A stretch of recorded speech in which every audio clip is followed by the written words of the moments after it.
Hi everybody, my name's Steve Q and welcome to this short video where I'm going to be discussing 3 different types of business proposition, the first 2 of which are completely illegal. So without further ado, as they say, let's get down to it. And the first one I want to talk briefly about is a thing you may all have heard of. It's a Ponzi scheme. Named after an Italian immigrant who was around in America about 100 odd years ago called Carlo Ponzi. Bit of a lad by all accounts, usually an investment proposition based upon people who get in first getting paid out from the money or part of the money that people who get in last pay out, and therefore not a bona fide investment, because with a bona fide investment with something genuine, it's the investment itself which generates the returns for everybody, not just a few who get in at the beginning. This is really a money circulation game, okay? And therefore, quite rightly, it's been outlawed in most countries for a long time because everybody, apart from the people who get in first, lose all their money. Not a good proposition.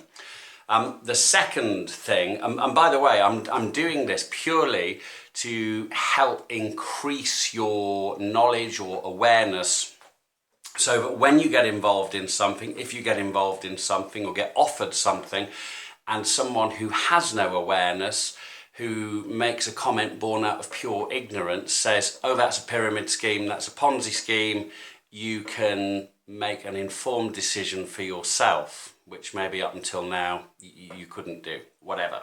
So, pyramid scheme, that's the second thing. Pyramid selling, by the way, has been largely illegal in most places, definitely in the UK and Europe since the 1980s. One of the best ways to describe pyramid selling is, I'm having a coffee here, cheers, this lovely coffee cup. Let's just say this retails for about £10 in the shops. And let's just say I sell it to you for £4 and I bought it for £2 from the company. So there's a great profit margin in it there. And then you sell it to your Auntie Mabel or whoever for £6. She sells it to somebody else for 7 or 8, so on and so forth. You can see where this is going. Pretty soon, this cup is going to be infeasibly expensive to buy or to sell to anybody.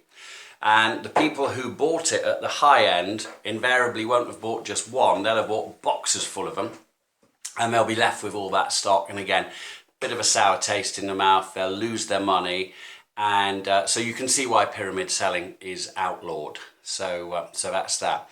The third method, and this is the not illegal method, the legal method, the bona fide method, other than conventional types of business, is a direct selling method you may have heard of called multi-level marketing or network marketing. Very simply, the consumer, the end user, buys directly from the company, thus cutting out wholesalers, different types of distributors in different countries, global distributors, license holders, logistical operations to a very large extent. And then all those profits, which would have been shared out amongst those third parties, are shared out fairly amongst the network of people who use, consume the product and refer it to their friends and family and so on and so forth. And they get a little bit of commission when those people follow suit. But you've got to help them do it. So it's quite a lawful way of getting paid if you think about it. You only get paid, you only earn money or commission when you do something or when you help somebody. So you don't get paid for doing nothing. And if you think about it, we all do network marketing every day. When was the last time you went to a restaurant and then the next day you ring up a handful of friends and recommend that restaurant, tell them how great it was, or buy something in the sale and virtually drag your friends down to the shop so that they don't miss out? That's network marketing. That's referral marketing. The only difference is in those 2 instances there, you're not getting paid for it. Just on a final note, when people talk about pyramids, let's look at a company like Virgin, for example. You've got Richard Branson, numero uno, at the top, and then you'll have various boards of executives, directors, advisors, and then you've got all the people who work on the shop floor, who work in the airports. That forms a kind of a pyramid structure. It's a bit of fun, but you really can't get away from it.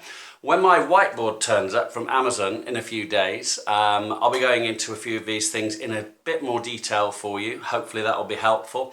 Until then, thanks for watching. Cheers and have a great new year. Bye-bye.